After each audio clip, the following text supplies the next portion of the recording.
மகளிர் நாளையொட்டி மாமல்லபுரத்தில் உள்ள புராதன சின்னங்களை இன்று இலவசமாக சுற்றி பார்க்கலாம் என தொல்லியல் துறை அறிவிப்பு. மேகதாது அணை கட்ட முயன்று வரும் கர்நாடக அரசை தடுக்காமல் நடுவண் அரசும் தமிழக அரசும் வேடிக்கை பார்ப்பதற்கு மருத்துவர் ராமதாஸ் கண்டனம். சென்னை எழும்பூரில் உள்ள தமிழ்நாடு டாஸ்மாக் தலைமை அலுவலகத்தில் அமலாக்கத்துறை அதிகாரிகள் 3வது நாளாக ஆய்வு.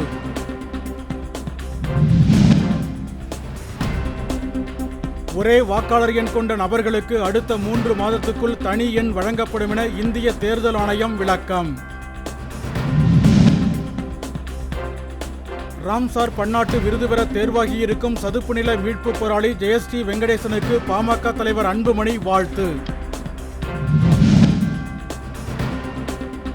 மயிலாடுதுறையில் மகளிர் நாளையொட்டி நடைபெற்ற விழிப்புணர்வு திரளோட்டப் போட்டியில் 500க்கும் மேற்பட்ட பெண்கள் பங்கேற்பு.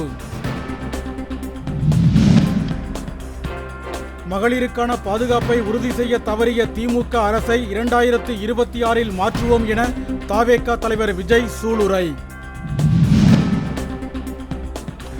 தஞ்சாவூர் அருகே விறுவிறுப்பாக நடைபெற்று வரும் சல்லிக்கட்டு போட்டியில் சீறி பாயும் காளைகளை அடக்க வீரர்கள் போட்டா போட்டி.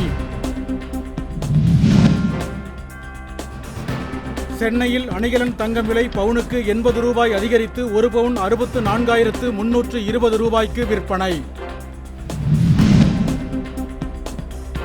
தமிழகத்தில் அதிகபட்ச வெப்பநிலை இயல்பை விட 2 முதல் 3 டிகிரி செல்சியஸ் வரை அதிகரிக்கும் என வானிலை ஆய்வு நிறுவனம் எச்சரிக்கை.